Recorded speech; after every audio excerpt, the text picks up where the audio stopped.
Welcome to the Cultivating Leaders podcast, where we get inside the minds of leaders to harvest great ideas and lessons that help you grow as a difference maker in food and agriculture. I'm your host and curiosity captain, Nicole Hersig. Today we have with us Ebony Webber, and I am so excited to have her on the pod. She is a powerhouse leader in the agriculture industry. Ebony is the CEO of MANRRS, or Minorities in Agriculture, Natural Resources, and Related Sciences. She's spent 2 decades building pathways for diverse talent in food and agriculture and ensuring that the next generation of leaders has access to opportunities and career success. So, Ebony, thank you so much for joining us on the pod today. Absolutely. Thank you for having me, Nicole.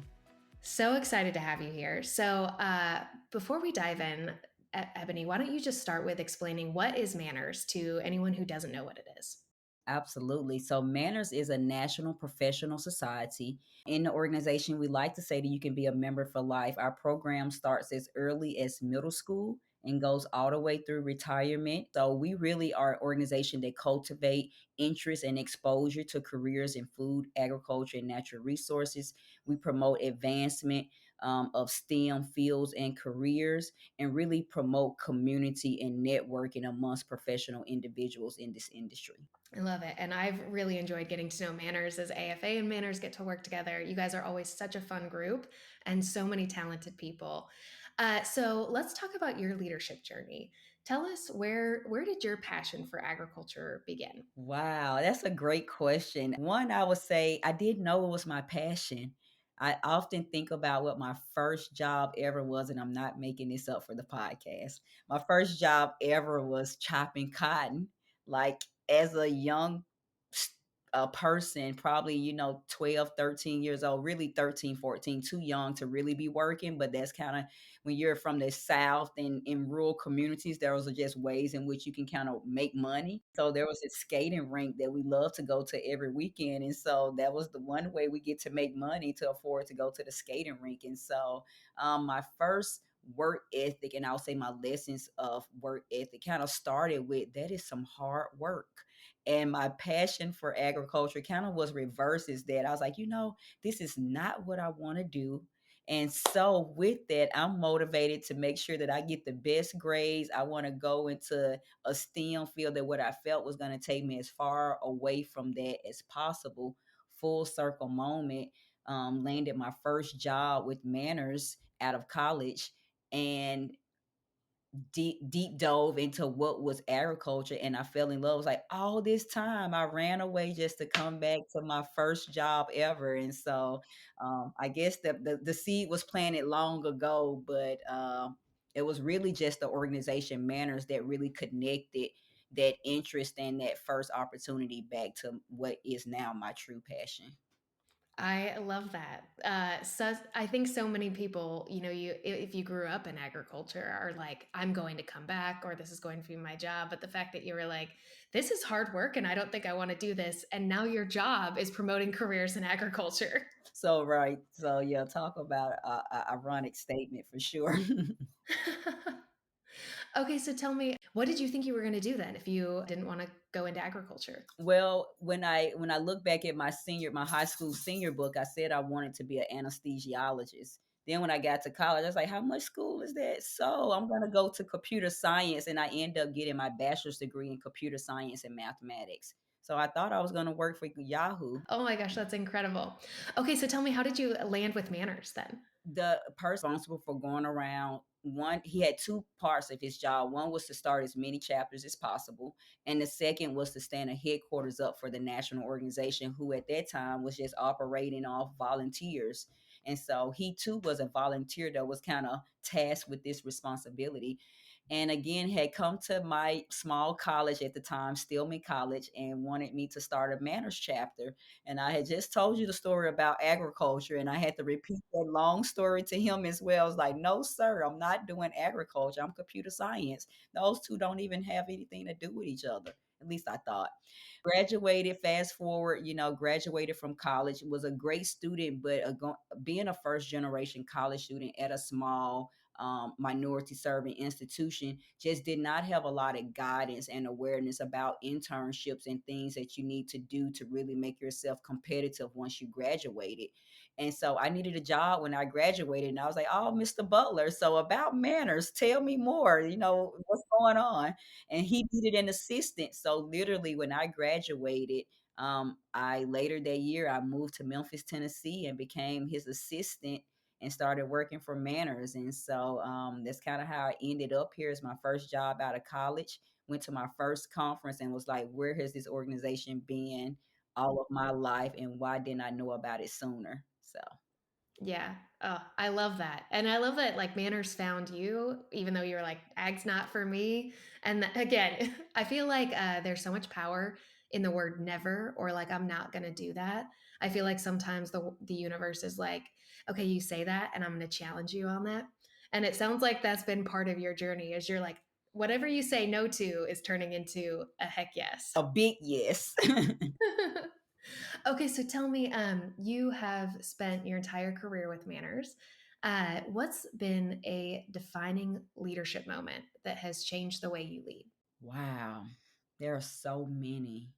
I will maybe can say two. One was actually, it happened shortly after I started with the organization. As I reflect back now, of course, in the moment, I wouldn't have said that was a defining moment of my leadership. But being 2 decades in, I would say the first time was when I started to lead the organization as a one-person show. I mentioned coming out of college into my role as the assistant to executive officer. Well, I was only under his mentorship for about 6 months, and much of that time he spent on the road out building chapters and doing the business of manners. And I was kind of at the headquarters just doing the paperwork and keeping things going. Well, 6 months after that, USDA was like, "Okay, you've set out and you've accomplished what you had to do. Now it's time to come back to DC." So he moved to DC and left me as a one person show, 22 years old in the new city running a national organization, first job out of college. Oh my gosh, talk about baptism by fire. Yes, indeed. Yes, indeed. And so I would say that was a true defining moment in my leadership because it called for me to step up in ways that I didn't even know how. You just figured it out as you go. And I think that's one of those things that I would say we oftentimes think that you need to have it all figured out to lead. And that's a great example that sometimes you just gonna, like you said, you're just gonna kind of trial by fire. And one of the quotes I adopted was fail fast. Like, I'm gonna make a lot of mistakes, but how quickly can you adjust, pivot, learn from those mistakes, and then, keep things going? And so the first couple of my years, it really felt like a lot of trial by fire. Oh, I can imagine. Uh, that is such a cool story and lesson. Here's my question for you. What made you stay? Because I think there's a lot of people, especially young people, right? You get into your first career, things maybe don't go as planned. A boss leaves, it's not what you expected it would be. And what made you say like I'm going to stick through this and I'm gonna push through. I'm going to overcome these challenges. I'm going to be okay with failing. A few things. One, I love the independence. I love the fact that they trusted me. Like, that was so empowering. The fact that this whole organization entrusted me to lead. And so I did feel like this overwhelming sense of responsibility. Like, if I leave, who's gonna work? Like, who's gonna stay? Like, I just felt like this need to take care of the organization because that had been stewarded or had been afforded this opportunity to lead in such a way. The secondly was I was a new mom. So I had to provide. So I really didn't have a choice of kind of being picky about where I wanted to work. It was all about, hey, you are responsible for someone else. And so you have to do what you have to do. And so at that time, it was those things that kind of like you don't have a choice not to be successful. There's someone here depending on you that this is your only choice. And so with that, I never thought about what other opportunities, because I mentioned going to that first conference when I first started, and I was so like just seeing the number of young people and professionals that were all singularly motivated and helping each other be successful. Like, that was just so uplifting, and I just wanted to be a part of that. and wanted to continue to be a part of that. And so, yeah, staying was never a hard decision for me. Mm, I love that. So you've spent, I mean, from young 22-year-old Ebony to where you are today as CEO, the organization has grown immensely. You've got a team now. Um, what advice would today, Ebony, as CEO of MANRRS, give baby Ebony starting out? Be patient, this too shall pass. I think when you're first starting out and you're trying, of course, just I'm trying to please everybody. I want to make everybody happy. I want to make everyone proud. I don't want anyone to be disappointed in me. And so I did a lot. I sometimes I look back and I'm like, how in the world did you do all of that as a one person show? But kind of like when you don't know any better, you just kind of do what needs to be done. And so I didn't know not to do all of those things. And so I would say and I was always very pressed about everything had to be perfect, because if anything is wrong, it's going to all point back to me anyway. And so I had to make sure that everything that went out the door was perfect, because I didn't have anyone to, not that I would, but I didn't have anyone to scapegoat or to be like, well, the team failed. It was like, no, it's no team, Ebony, it's you. It was that pressure of, I think now that I look back on it, all those moments passed, like, and we made it through it. And so, but you couldn't have told me then that one email or that one thing that I got wrong wasn't going to cause this whole domino effect of problems. So. Mm-hmm. Yeah, perspective that comes with time. It's amazing. So tell me, when because you get to work with leaders all across their careers in agriculture, from the very beginning to folks that, like you said, that are near retirement. When you think about leadership, what are the qualities that you think truly set those people that are a level above apart? A few things I would say, maybe expertise in their craft. I think there's something about just being knowledgeable about your space, your area, your industry, so that people do seek you out, so that you can at some point show or display your leadership characteristics or why people seek to look to you. I think that's one. I think they have ability to communicate well, meaning not even just well spoken or can draft a document. They have the ability to explain things in a way across different stakeholder groups. So whether they're talking to a student or a peer or leaders, they have a way of translating the information that seems to make everybody come on board. And then I would say the last thing is probably commitment. Like the people, as I mentioned, like being in manners, one of the things that I just actually, a great story this morning, I just kind of checked in with one of our former presidents, national presidents, who was actually the minister that did who officiated my husband's and I wedding. Oh, I love that. So it's just to check in, and it was only a 5-minute call, but it seemed like we talked for hours. And that 5 minutes was just to say, "Hey, how you been doing? What's going on with manners?" And hey, I'm looking at the news. I'm praying for you guys. And so I think some of those individuals that are still, they just care and they stay committed, even though they may not be as involved, just committed to the mission, to the intent of the organization, and that is to see all of us built up and doing well as professionals in the industry. So just that care and concern to me is important, because anybody can be a great leader and maybe possess some of those characteristics, but that ability to care for people is really important in how you lead. Yeah, I always say agriculture is a people business, and that relational part of it is yeah, it does make people stand out. The the ones that remember, the ones that check in, the ones that, stay connected, even if you're not, whether you're an old coworker or former, livestock judging team member or whatever it is, the people that, they stay plugged in. Yeah, what's that saying goes, like, you may forget what a person say, but you never forget how they make you feel. And so I definitely think it's one of those things. I'm terrible with names, but if we had a great time and we laughed, like, I'm gonna remember Nicole from now on. And we do have some of those, Ebony. I enjoy anytime we get together. It's absolutely. So I think one of the things that you pulled out that makes leaders great is expertise, and so I want to get into that a little bit, because you and MANRRS in general has so much influence in talent development in agriculture, and making people feel welcome, and helping people find different pathways to success. So as we look at talent development in agriculture today. Tell me, where do you think we have gaps and problems to solve as an industry? I think we have gaps. Wow, I was just thinking of so many. So when you said that, like so much kind of just flooded to my mind. Well, I would say one, I think one of the gaps and one of the areas that Manners really has tried to work to address is just the exposure of people who know about careers in food and agriculture. I think that's kind of the first gap, is that there are just not enough people who are choosing this industry as a first career choice option. It may be something they stumbled into, or maybe they're generationally they're connected, but how do we move the industry to the place where people are saying, hey, I want to be a lawyer, doctor, or agriculturalist? Like, how can we move that into one of those sectors that we know as being agriculturalists is transformative? There's no society without agriculture. So how do we raise that prominence? I think too, what we're finding is working with a lot of emerging and young professionals and adults are, you know, we're living in an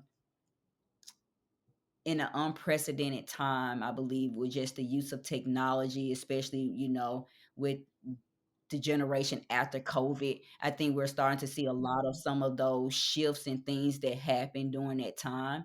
And so for us, we're looking at things just honestly like professionalism and soft skills and things that really humanize people. I think a lot of young people and young adults are very technology savvy, and we've kind of moved away from some of the personable things that are, I call them, timeless connections. There's nothing will be able to replace, picking up a phone and kind of talking with someone. And so how do we adopt technology but not lose the sense of things that build relationships? Because as you mentioned, agriculture is a people business, and I think people want to get on with the business and forget about the people part. And so how do we make sure that that relationship piece and that people piece stay forefront in the and adopting technology within that, within that spirit and atmosphere? Yeah. Oh, I love that. Speaking of the people piece of it, we there has been so much talk about diversity, equity, and inclusion. And Manner's name, initially, the first thing you're hit with is minorities in agriculture, resource or natural resources and related sciences. Tell me, I think you are a bridge. Manners is a bridge for so many people into a career in agriculture. It's a connection. It's a place where people feel like they belong. For someone who maybe hasn't had exposure to manners or doesn't quite understand, like, give me your perspective, Ebony, on does this, whether we're talking about DE and I or a place for people to feel like they belong, what does that matter as we look at building a future talent workforce and the future of agriculture? Yeah, well, these have definitely been some very difficult times and conversations that our organization has faced, and conversations that we've been having both externally and internally. As an organization, we are fully committed. One, our primary mission is to advance, careers in food and agriculture, and tap into groups that traditionally have not been represented within this space.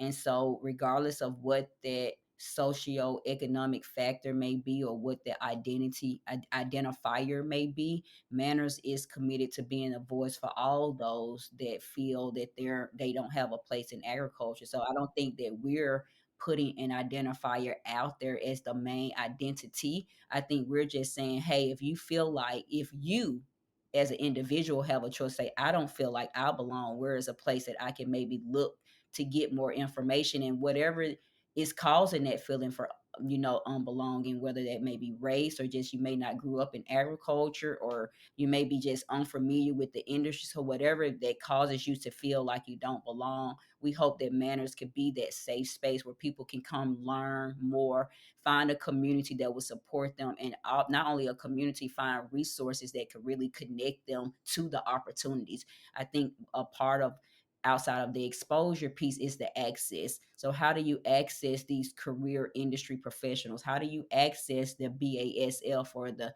John Deere's of the world? If you were trying to break into this industry, what do you major in? What are the top universities that you go to major? And we look for Manners to be that resource And so, yes, DEI does get buried into all of that, but essentially, we're really focused on what we do as an organization and the impact that we hope that we're making in the industry. And one being a talent and workforce development organization. Yeah, I think I one of the things I've loved is I get to know different people who are involved in manners. Like you've got people who maybe they have a connection to agriculture, but they're going into the medical field or some yeah, or something like that. And they're like, manners is my home, manners is my community, and vice versa. I think people that are like, I didn't know that I could have a career in agriculture or natural resources, and that I found manners, and now here I am. So it's such a cool thing, and I love that feeling of, if you're looking for a place to connect and a place to belong, manners is open arms, and you guys are a fun group too. So let's talk about opportunities for young professionals. What do you think students and young leaders need to know, most important, about navigating careers today? Yeah, I would say navigating careers today. We've talked a lot about this over the past year. I would say the number one thing I've heard a lot of is being open to being geographical flexible. That's kind of one of the top things that I've heard. A lot of the jobs in agriculture may not be in your there are some jobs in your nice fancy cities, but there are a lot of jobs that are not. And so I think being open to the journey will help to give a richer career, experience. So I think that's one that I think, all young people, even myself, when I took my first job, I had to make the choice to move from my hometown and then later relocated to Atlanta. It was a great choice, but you still had to be open to moving out of your comfort zone and leaving a place that you were familiar with and moving somewhere new. I would say also honing in and developing those leadership skills. I think, times and things are moving so fast. And so companies are looking um, and want to hire people who can come in and maybe be effective on day one, day two, day three. And so I think being able to have those leadership skills and being able to enact impact when you get there is important. And so finding ways to just develop those skills and learning your leadership styles and just kind of really developing yourself, I think, as a leader. And then lastly, I would say find your mentor. I think, that's one of the things I didn't mention, but I am the CEO of MANRRS because of the mentors that were around me. Very early on, there weren't a lot of training programs, or they didn't send me off to some kind of CEO boot camp. A lot of those things just came from people just pouring into me, mentoring me calling Nancy and picking her brain from AFA and just kind of figuring out, what are some things that are working. You've been a leader in this space for a while. So it's the ability to learn from others and being open to learn and being open to feedback is really, really important. Good, bad, however, it's all about perspective. But I think any feedback that is intentionally meant to help you, whether it's hard to receive or not, you should be able to be open to that feedback to make those continuous improvement for yourself. I love that you just mentioned mentoring, Ebony, because we do a segment on this podcast called Speed Mentoring. And so I'm going to give you a scenario, and you are going to act as the mentor for this scenario. And in 30 seconds or less, give me a mentoring answer of what you would do or what you would tell this person to do. So I am a mid season, I'm gonna say like middle of my career person, and looking for a new mentor. Like I've had those people maybe who have gotten me here. I'm looking to climb the ladder further, expand, grow up. Maybe the mentors that I've had in the past I'm kind of at their level now, and I'm looking for something new. What advice or what would you tell me I should do in looking for a new mentor? Wow, that's a great choice. I'm trying to think. I think, I would just kind of give you advice that I did personally for me. I think as I began to grow as a professional, I began to organically be in the room with others that were more seasoned than myself. Or at least within proximity to those individuals. So if I didn't have that direct connection, I used my network to make those introductions. I also, followed mentors or individuals online that I looked up to and just kind of softly stalked and kind of built the online relationship until it was appropriate enough to like, hey, I've been following you for a while. Can we connect? So I think in terms of today's world with LinkedIn and some of these other platforms, it's a lot easier to make those connections. But honestly, if you're growing and you're building your professional journey, organically, you're probably in room with individuals who are already at the position that they can mentor you. So it's just really about finding out the why. What are you hoping to get out of that mentorship relationship? It can't be just because they have a title. Hopefully, there are some similarities and some ways in which you hope that individual can help you grow. But have the courage and ask them to be your mentor. And most likely, from what my experience has been, most likely people will say yes because everyone wants to see someone be successful. Yeah, yeah. I think one of the things I love, it's a mantra that Tracy on our team continues to parrot, is you can't blame a girl for asking. And so at least going out and making an ask of, can we talk? Can we connect? Can I get to know you better? Most people in agriculture are going to say yes. And I mean, we wouldn't be having this conversation if we hadn't done the same thing, right? It's just making the ask and, hey, do you have an hour? And can I learn from you? Absolutely. Absolutely. Okay, let's go into a little bit more rapid fire. What is the best leadership advice you've ever received? The best leadership advice I've ever received was you can have everything you want, but you can't have it at the same time.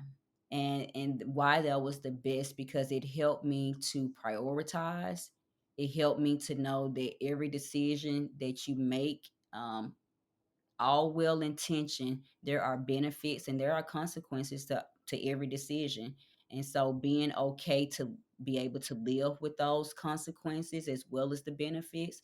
And so just knowing that and change is inevitable. I think that's also what that phrase kind of means, is that just give it enough time. It may not be the time, it may not be no, it just may not be not at this time.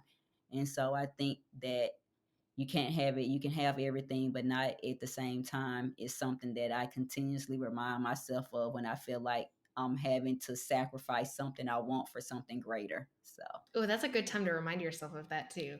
I'm like, maybe not now, but maybe later. I love that too, especially for women, because I think there's so many things, right? Whether it's the family or the fancy job title, or the house or whatever. I'll be honest, the physical health, all the things, you can have it all, just probably not at the same time. absolutely. What is one leadership habit or routine that you swear by? My calendar. Like I am a ultimate like scheduler just because I've become so busy and dependent. Like I need to have organization. And so my one thing is like I need to be scheduled out.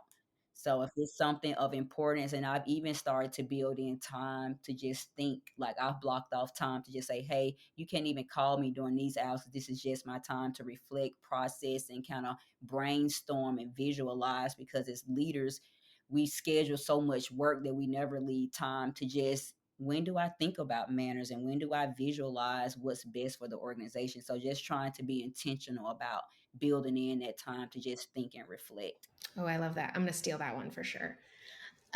What is a book, podcast, or resource that every leader should check out? How about AFA Cultivating Leaders? You have to check out this podcast, everybody, if you're in the industry. But besides that, I'm a personal fan. I have a number of books here, but my personal favorite, honestly, is The 48 Laws of Power. Like, I just kind of love a book that intertwines like just life lessons with lessons that I feel like are you know, formative over whether it's work or personal. I just love those type of things that I can apply to both at all aspects of my life. So the 48 Laws of Power is one that I kind of read and reread. And the second one is The Alchemist.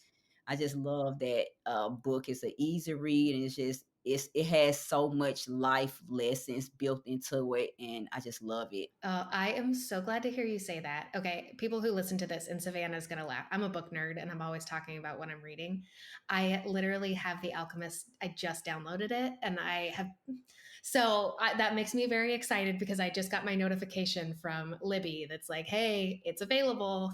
Don't let it go. So I've read it, I know 3 times, and when I read it, I just love it. I have so many things highlighted. I go be like, "Oh, this resonated the first time," and I kinda go back and underline it where I highlighted just to kinda reinforce, but that's one of my favorite books. Now you've made me excited. It just moved up on my to be read list. Okay, back to these questions. You have such good answers. What is a leadership myth that needs to be busted? The work-life balance. I will say, again, as a senior professional now in the industry, I think you do your best to have a balance, but I don't know if there truly is a balance. I think you just try to prioritize and do the best you can when you can. And if there is a balance, I haven't been able to find it. So that's why maybe I think it's a myth. So hey, future leaders, if you figured out the balance, definitely let me know. But I have not quite found the right balance. I think I just do what I can do at best in the moment. I think as a leader in different seasons requires different times of commitment. And so I just try to be fair to my family as best as I can. But as a leader, you're going to travel a lot. You're going to work late nights. You're going to get up early. And so I just think you try to, do the best you can. I love that. I think that's a great myth to be busted, especially because I think for young people, you can look at other leaders in the industry and think they have it all together. And um, I had a leader recently who told me, he was like, I have never felt like I am fully on top of things. I've never been in a job where I feel like I have got every email answered. I'm not behind on anything. There's always something more to be done. And he's like, at this point now, I would be worried if it felt like there was balance or if I felt like I was on top of everything. And I think a lot of you can look at people from the outside and think like, oh, they've got it all figured out, or they have balance, or it's all together. But I think everyone's just out here doing their best, right? And it goes back to what you said around like you can have it all, but not all at one time. There's seasons to this, right? There are seasons where you're super busy, seasons where you're very focused on family, seasons where you're very focused on work. So what a great myth to bust. All right, if you could give every young professional one piece of advice, what would it be? Every young professional, one piece of advice. Never stop learning and never stop growing. I think, again, at one point of my career in manners, just being a one person show, I wasn't able to kind of get that personal and professional development as a leader. I was so focused on actually performing and giving that to others that it wasn't until I was able to prioritize and the organization was able to invest in my development that I really saw not only myself grow, but I saw that growth impact the things that I had been working on. So it actually made me more productive and better in my job. All right, Ebony, I know we're getting close to time, but there's one final segment that we like to do. It's called Hot Takes. At AFA, we love doing hot takes with our students. So I want to ask you, do you have any bold opinions? What's an unconventional or bold thought that you have about leadership or the future of agriculture? Who a bold hot take on leadership or the future of agriculture. Dang, like all the questions, you get to the last one and stump me. Oh my goodness. I don't know if I have a bold, just trying to think for the ag industry, anything bold. I don't, but I will say, and I hope I'm answering the question as best as I can, but I would say my bold take on agriculture is that I feel like this is the industry, of course, that changes the world.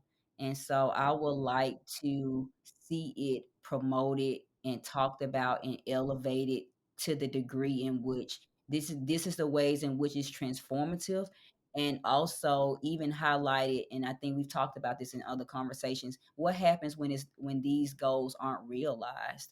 I think what are those scary, hairy, audacious, and scary things that happen if we don't succeed on some of the things of like feeding 9 billion people. What does that look like? I think people hear us talk about that a lot, but I don't think people visually know what that means. Or when you see a lot of things happening in climate and food insecurity, like what does that look like? So my bold thing, I would love to see the industry scare people straight. Like, yeah, that's what I would like to see. Like, scare people to, like, without us, this is what it looks like. Because we always talk about the great things, but we got to, shed the light on the reality too. Mm-hmm. Love that take, Ebony. You gave me goosebumps, actually, in a fun way of scaring people straight, but also like it makes the work that you do every day seem so important, right? Because you're right, it's scary if we don't realize these things, if we don't achieve some of these goals, and we're not going to without people and people from all different backgrounds, all different skill sets, and people who have the ability to work together and have the leadership skills and the people skills to overcome some really big, hairy challenges. Absolutely. Absolutely. So, more job security, I guess I will say, for AFA and MANRRS. Um, we are getting to the end of our conversation, Ebony. I want to ask before we wrap it up, if there is one thing that listeners take away from our conversation today, what do you hope it is? I hope people take away that there are organizations that are out here that are committed to their success, that we are committed to advancing the society as a whole, and that I hope that they choose food and agriculture as a career option because without, people choosing these options, then there won't be a lot of opportunities for us to connect and do these type of podcasts. And so for me, I hope people really take a second look at careers in food and agriculture. Love that. Okay, AFA, we are all about building bridges. So, where can people connect with you and learn more about MANRRS? Absolutely. So please connect with me on LinkedIn at Ebony Webber. You can follow MANRS on all social media platforms at National MANRS, Instagram, Facebook, LinkedIn, and we look forward to connecting with you online at www.mannrs.org. And for anyone, because this is an audio platform, MANRRS is MANRRS. I just want to make sure that if anyone's like, okay, how do I spell MANRRS? It's got 2 R's in there. Make sure you don't forget. That's right.